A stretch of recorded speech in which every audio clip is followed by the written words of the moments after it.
This is Dr. Karen, and this is the Are They 18 Yet podcast, where I help parents raise independent, self-sufficient kids without sacrificing their own identity and sense of purpose.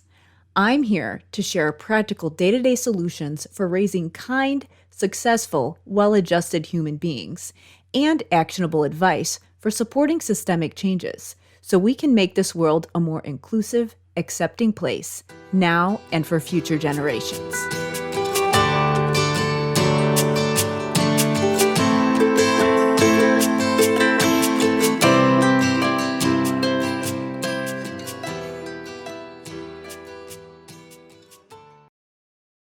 Hey everybody, it's Dr. Karen, and welcome to episode 16 of the Are They 18 Yet podcast. In this episode, I am going to talk a little bit about summer break and whether or not we should be structured, how we should handle summer homework, extra work. I know a lot of times both parents and teachers are asking things like, what should we be doing with kids over the summer when it comes to school and routines to make sure that they are ready for the school year?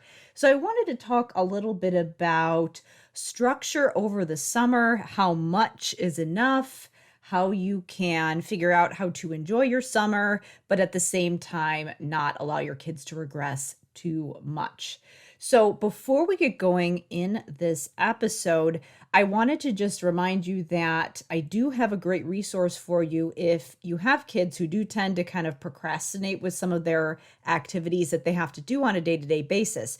During the school year, a lot of times that ends up being things like homework, because that is one of the most common things that kids have to do that requires responsibility, but that kids tend to not want to do. So obviously, when I've shared my resource, the time tracking journal, in the past, I have referenced things like homework, but you can also use this tool for things like chores and just different functional day-to-day things around the house that you might still be doing in the summer. So this could be things like making sure that you're keeping the room clean, making sure that you're cleaning all the other rooms in the house if you're having guests over and things like that. Now that we are in the summer and some of the things are starting to open up again, we're able to finally see people again. There's a good chance that you are having some people over and you might want to have a nice clean house when they come over. So that might be something else that you're working through. And then also just basic functional things that you might want to be working on that might be a little bit harder to work on during the school year. Let's say that maybe you want your kids to be more independent with keeping their room picked up or doing the dishes or other chores, or even just learning how to make their own meals on their own. Maybe you have some kind of a cooking project that you want to do over the summer since you have a little bit more time. So if you're working on those types of things, sometimes if you aren't really sure how to do those things, so for example, if you are a child and you've never done something before, think about how you feel when you've done something unfamiliar. It can be a little bit scary and overwhelming, and you might be more likely to procrastinate or just have a feeling of not really knowing where to start. And as a result, procrastinating or digging your heels in. So if you have kids who are doing things like that with some of the things that you would like them to be more independent with around the house, then the time tracking journal is going to be really helpful for you. It's going to help your kids to, number one, be able to sense time and be able to tell how long things are going to take so that they can actually get ready on time and be able to be more organized and plan better, but also just to give you a strategy to help them to talk through it and be more independent with some of those things. So to get access to that time tracking journal, you're just going to want to go to drkarendudek-brannan.com/time journal. Again, that's drkarendudek-brannan.com/time journal. So now let's go ahead and I'll get started with the episode. I'll just jump right into it. So I was actually having a conversation with someone the other day, and talking a lot about executive functioning and how those are some skills that kids need in order to be organized and focused.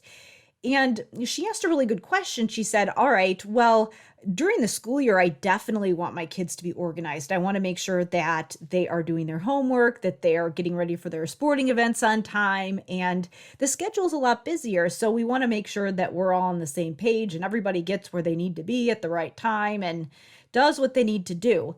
But what about the summer? We're a lot more laid back in the summer. So what should we be doing now? And this is a common thing that you might be thinking as this episode is being released. We're right in the middle of the summer. We're right in the middle of July. So a lot of times if people started off the summer thinking, wow, we're going to be really good at this summer with keeping up with school practice things, well, chances are if you were going to fall off track a little bit, it's probably happened by now. So a lot of times as a parent, I know if that would happen for me, I would be feeling some guilt, especially because July is one of the most popular vacation months for really anybody, because it's one of the only months that the majority of people don't have any school, because there's sometimes a little bit of school in June and a little bit in August. So I think sometimes parents might feel a little bit of guilt or uncertainty around what they should be doing over the summer and how much is enough, and am I doing the things that I should be doing? So I wanted to talk a little bit about some questions you can ask yourself to create a plan that allows you to establish some structure. So number one, your house doesn't feel chaotic and you don't allow your kids to regress so much that it's really hard to get them back into the swing of things when school starts, but at the same time still allows you to recharge and enjoy your summer, because that's important too. So a couple things to think about. I wanted to mention a really interesting resource that I have pondered on over the last couple years, and that is Malcolm Gladwell's book, Outliers. He talks about some of the research behind year-round school, and really the conclusion that he came to was that it really is very beneficial for kids to be in school year-round. Now, obviously, the amount of support that they have at home has a huge impact. If you are in a home where academics are a priority and you have access to books and resources that allow you to have some exposure to, good literature and things like that over the summer, or enriching experiences over the summer, obviously you're going to regress a lot less than someone who doesn't have access to those things. So economics and socioeconomic status obviously plays a huge factor and is definitely something that we want to think about when we think about regression over the summer. But at the same time, really it's consistent that we know that consistent schooling is something that benefits all kids. But obviously for certain populations, it's going to be way more essential than others. So with that in mind, I think sometimes, number one, it is really important to, if you have some way to give back to underprivileged populations, books, things like that, that's something that's really important to be doing, not just for your own kids, but in order to give back and help people who might not necessarily have access to some of the resources that other kids do. So that's one thing to think about. But if you're wanting to think about what to do with your own kids, obviously it is important to do something, because while a lot of the things that we do over the summer are really important, being outside, spending time with family, playing sports, all of those things, it is important to do some schooling over the summer. The research is pretty consistent that for all kids, all of them regress a little bit, and it would probably be better academically for kids if we did do school year round. Now, I know that that would be kind of a tough pill to swallow for a lot of people. A lot of people would be very resistant, but there are different school districts who have somewhat moved towards that model. I know that in some states in the US, they're kind of more on the traditional get out of school in June or May and then come back to school in August or September, depending on where you live. That's going to vary, but some districts have gone to a model where they still have the same number of school days during the year, but the summer is shorter. So they might only have a 6-week break in the summer, but then they have a couple 2-week breaks during the year, maybe after each quarter, instead of just the big breaks like spring break and winter break. I know I have some friends who work in districts that maybe go back in July or August and then just have more breaks during the year. And my one friend who I'm thinking of now, I know she really likes it as a teacher, and I know that their district is doing really well. And as far as the data for student achievement, they really like it. So that is probably something I hope, as somebody who's worked in the school systems, that I do hope we start moving more to that model. Maybe not necessarily doing away with summer break, but at the same time, moving closer to something like I just mentioned, where there isn't quite as long of a break in between, because that's going to be really helpful for all kids, but is also going to be really essential for some of those underprivileged populations who don't have access to as many resources. So I think overall it's going to help student achievement if we can move towards something like that. But being in the world that we are in right now, you might live in an area where they do have a pretty long summer break. So you want to know, all right, what am I going to do right now to help my kids? So the easiest way that I have found to organize it is to really first get clear on your priorities of, okay, obviously we're going to have more unstructured time, and that's fine, because as long as we have some level of expectations between what we do in the summer and what we do in the school year, even if it's different, it's going to be easier to transition if you don't go from total chaos to total rigid structure and routine. So as long as there's some semblance of a routine, then it is going to be a little bit easier to know, okay, summer routine versus school routine. It's going to be easier to make that transition. So what I recommend, and one easy way to do it if you are looking to enact some structure, is to have the first part of your morning be a little bit more structured and then allow there to be less structure later on during the day. Or if you don't want to do it first thing in the morning, you have some type of scheduled time during the day when you do have something that's a little bit more structured, where you do work on things that maybe have to do with school or that are a little bit more structured from a sporting event. So some of those things that you prioritize, you do have some structured time. And it doesn't have to be all day, but it can be some of the day. So obviously it's going to be less than what would be in the school year. So how that could look for you if you were going to have some kind of a structured time in the morning is to have some kind of consistent morning routine. When we think about how late we get up in the morning, again, it doesn't have to be the same as the school year. It's okay to sleep in a little bit in the summer, but it is going to be easier if you are consistent day to day. So the start time of your day can be a little bit later in the summer, but it's going to be easier to get through the day if you do start off with some consistency. So if we're not just changing the bedtime and wake up time during the summer to be something different from day to day, as long as it's consistent, it's okay if it's later. So if you were to figure out when you're going to get up, then the first hour or two in the morning could be your structured time. And then after that, once you get all of those things done, then you have unstructured time, or you can have a little bit of free time, and it doesn't have to be as rigid. So the way that this could look for you could be, maybe you get up, you have breakfast, and then you do 20 minutes of reading, and then 20 minutes of something else that could be a priority. Maybe if you want your kids to work on math, you could work on that for 10 to 15 minutes. And then if there's something else that you want them to do, like a chore, you could do that.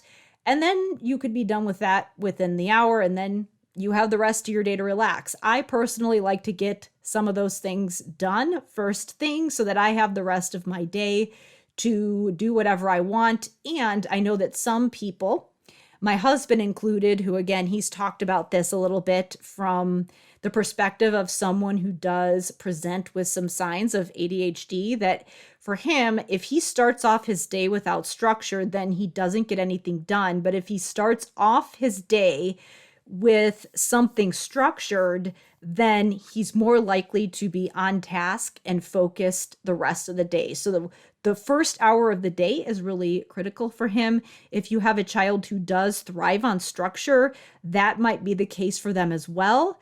Again, it's okay if they're not a morning person and they want to sleep in a little bit. It's more about whenever they wake up, what you do that first hour of the day.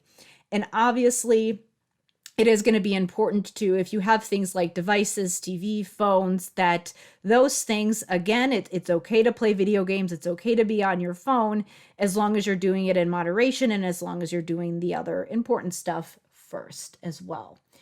So something to think about, and I know that sometimes people resist structure in the summer, but as I have said before, structure is your friend, because what happens is that if you put in a little bit of work up front to create that structure, what happens is that it can prevent issues down the line. So for example, if you have some structure about bedtime and what's expected as far as what time we're going to bed, and you have some consistency there, then everybody is going to be sleeping better. They're going to wake up at a good time in the morning. You're going to get up and out the door at the time that you want to. So what happens is that putting that little bit of structure in place at bedtime has kind of a snowball effect, so that later on you can set expectations, or let me rephrase, so that if you set those expectations up front, then there's less chance that you're going to have meltdowns and confusion and have to be nagging at your kids to do this or that, or people are going to be better rested so that you're going to be less likely to have meltdowns.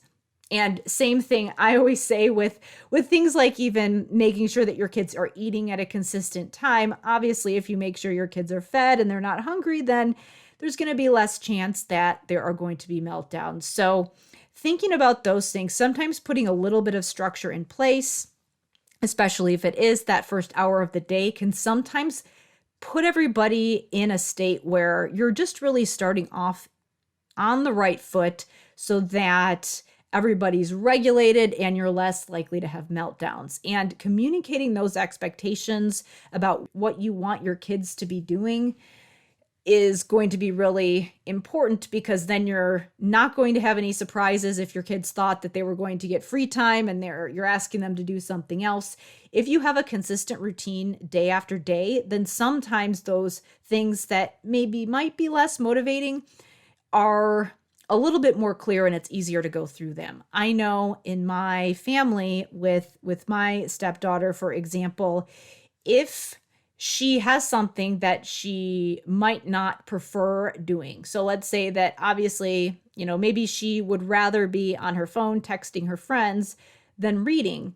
But if she knows that for the last week we've been getting up and reading first thing, then by the end of the week, she's not fighting me anymore about having to do the reading. She knows it's going to happen. She knows I'm going to expect it from her. She knows that this is what we need to do in order to do the other thing. And if you want to enact some kind of schedule or visuals, that's always helpful as well. But the more that you have that consistent routine, the more your kids are going to know what's expected of them, and they're going to have that predictability so that they know what's coming, and there's less chance that they're going to be digging their heels in. Because if you have a child who might be worried that, if I have to read, maybe I'm not going to have any time to do what I want to do.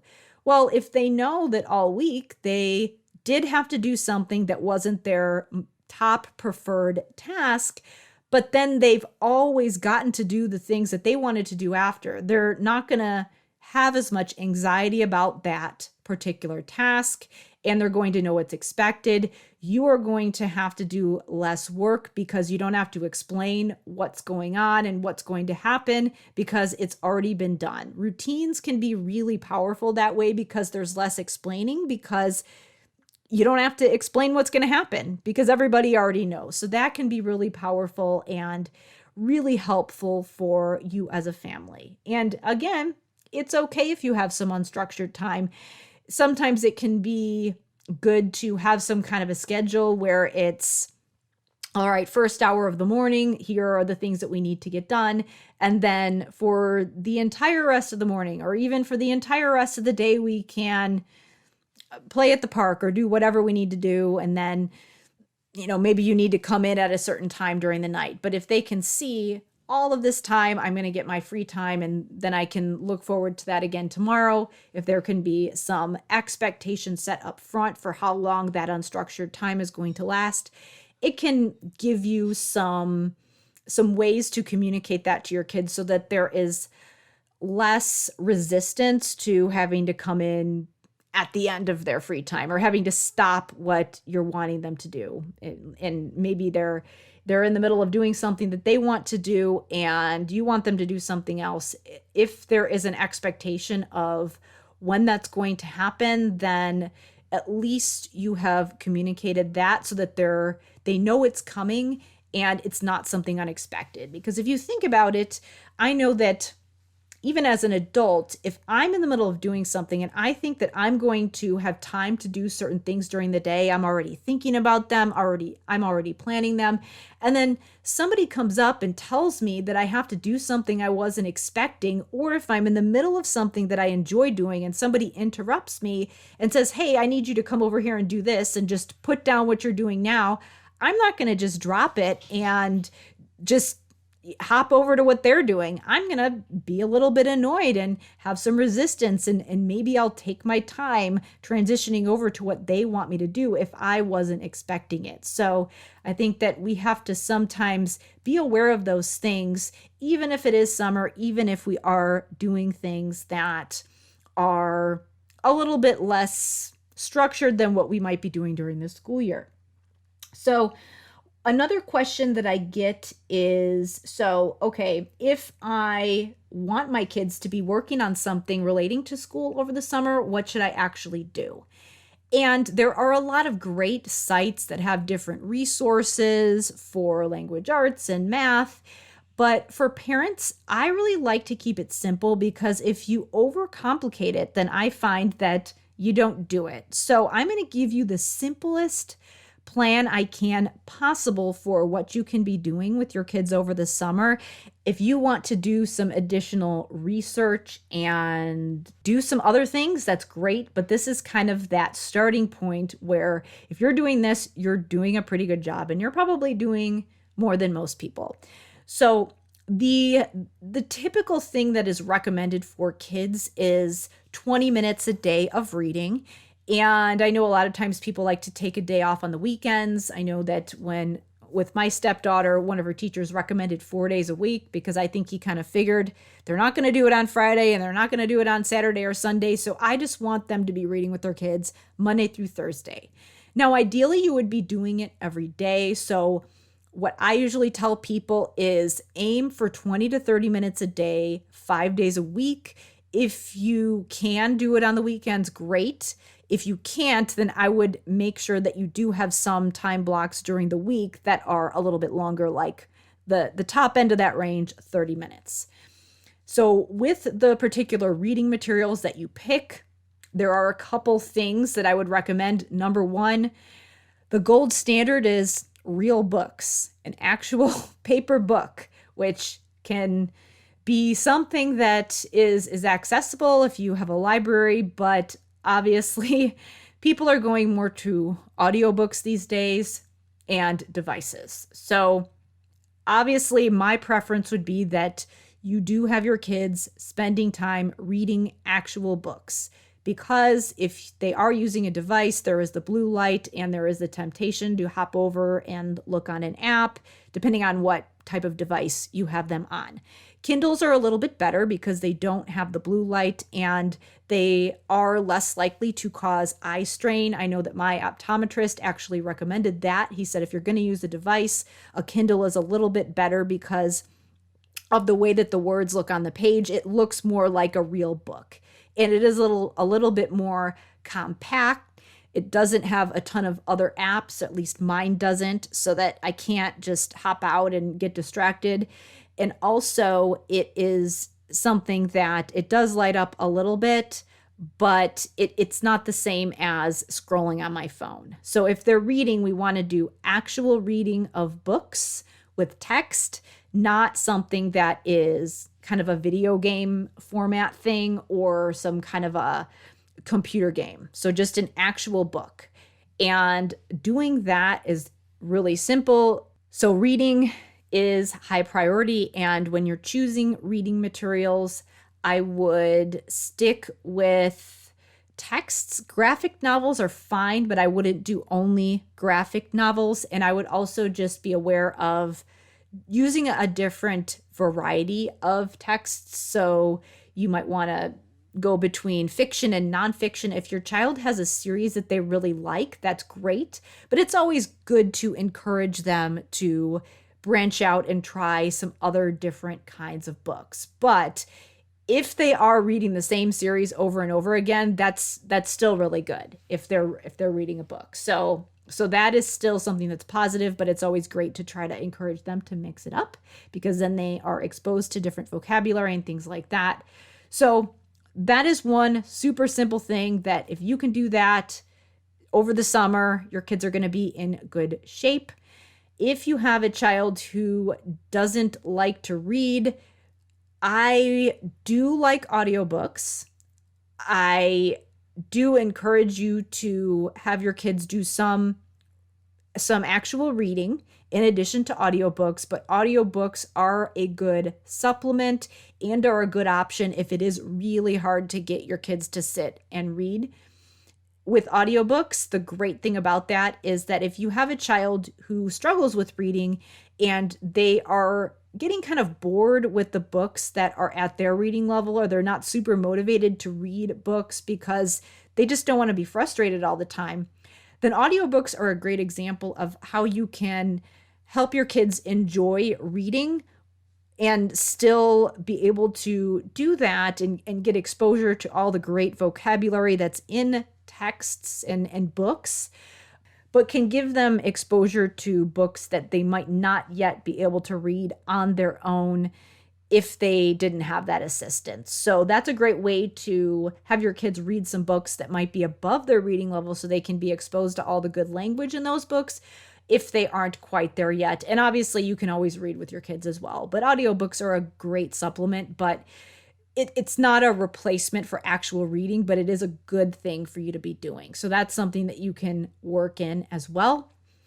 And obviously, if you are sitting down and reading with your kids and asking them questions and things like that, that is always a great practice to be doing. No matter how old your kids are, it's always great to be having those discussions with them.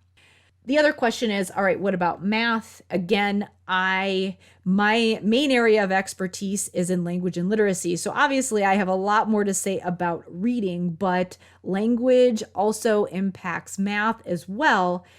So I do have some input here as well. One of the easiest things that you can be doing for your kids over the summer is to work on math facts.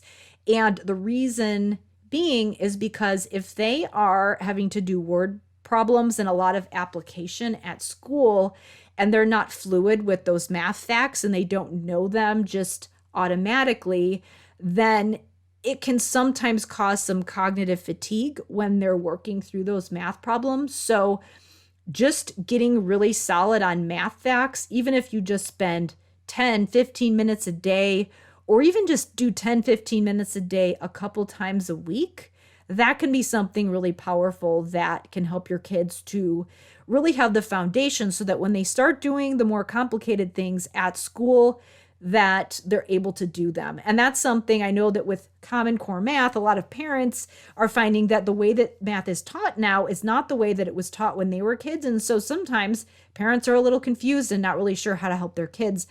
But if you stick with math facts, that's something that everybody can do. So just simple addition, subtraction, division, multiplication tables. And obviously, if you have a child who does struggle with number sense, sometimes getting some manipulatives and drawing some pictures can be something that can help as well. So those are the two things academically that you can do.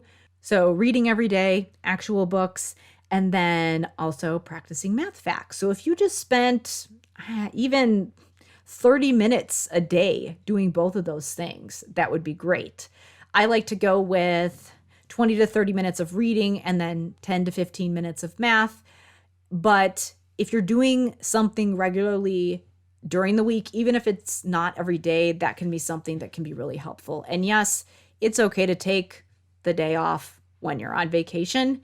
But if you're on a road trip, some great things that you can do is, number one, listen to audiobooks as a family, or encourage your kids to spend some time reading. Again, it's okay if they're on a device for some of the time, but if you can get them to spend some time on reading before they switch over to the device, when they're on the plane, in the car, or whenever, then that can be something that's really helpful and can be a way that you can have some structure even when you're traveling. So that's what I recommend.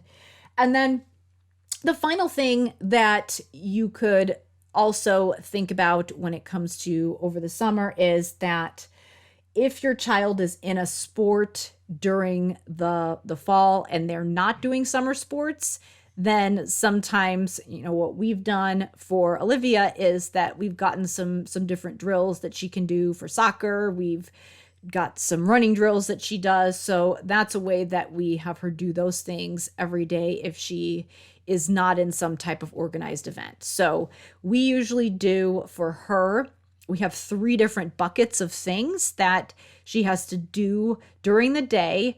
And we don't always do it first thing. We just make sure that she does it some of the time during the day, or that she gets it done sometime during the day. But it's the reading, it's something for her sport, and then it's some type of chore around the house.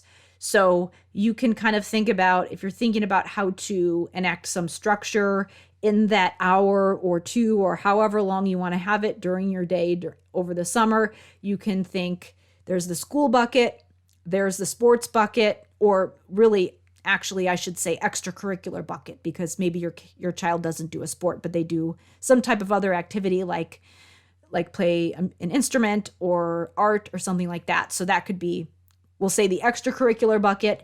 And then we have the functional daily responsibility bucket, which could include keeping their room clean, folding their laundry, or something like that. And so again, over the summer is a great time that you can spend working on some of those more functional things like chores that you might not normally get to do during the school year.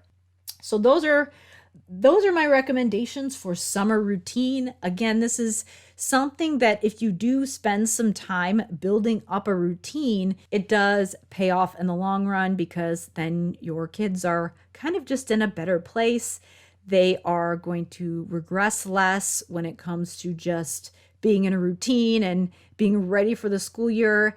And you are going to have those expectations communicated up front, so that you are preventing some, not all, of course, but some meltdowns and arguments later on. This is a good place to wrap up. Thank you so much for listening.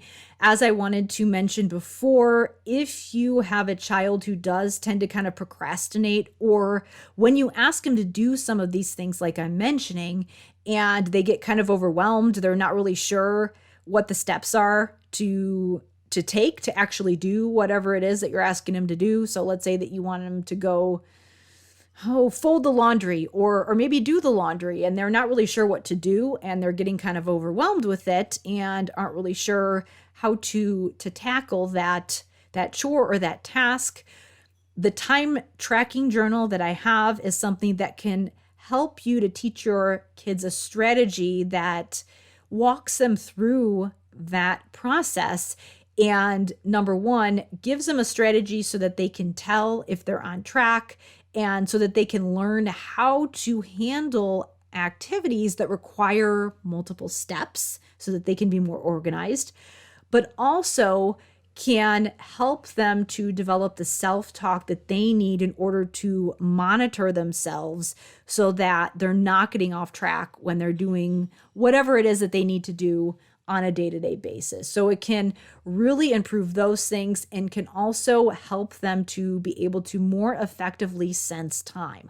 A lot of times when kids are digging their heels in and procrastinating, it's because they're getting overwhelmed because they're kind of thinking in their head, oh my gosh, this is going to take me forever. Even though you can see that it's something that's not going to take that long, they might not be able to sense how long it's going to take so that they can actually plan enough time to get it done, and so that they can motivate themselves to get it done because they know, you know what, it's not going to be that bad. I'm going to get it done, and then I'm going to be able to do the other things that I want to do. Now is a great time to be working on those things with your kids because you might have a little bit of extra time that you might not have during the school year. To get that time tracking journal, you're just going to go to drkarendudek-brannan.com/time journal. Again, that's drkarendudek-brannan.com/time journal. So for now, we will wrap up this episode. Thank you so much for listening. Again, remember that it always helps us if you rate, review, and subscribe on Apple or wherever you listen to your podcasts. You can find all of our episodes on Apple and most podcast directories, and also on my site at drkarendudek-brannan.com. And you will be able to find the podcast tab and see all the episodes and scroll through all of them and listen to them there as well. Again, thank you so much for listening, and I will see you in the next episode.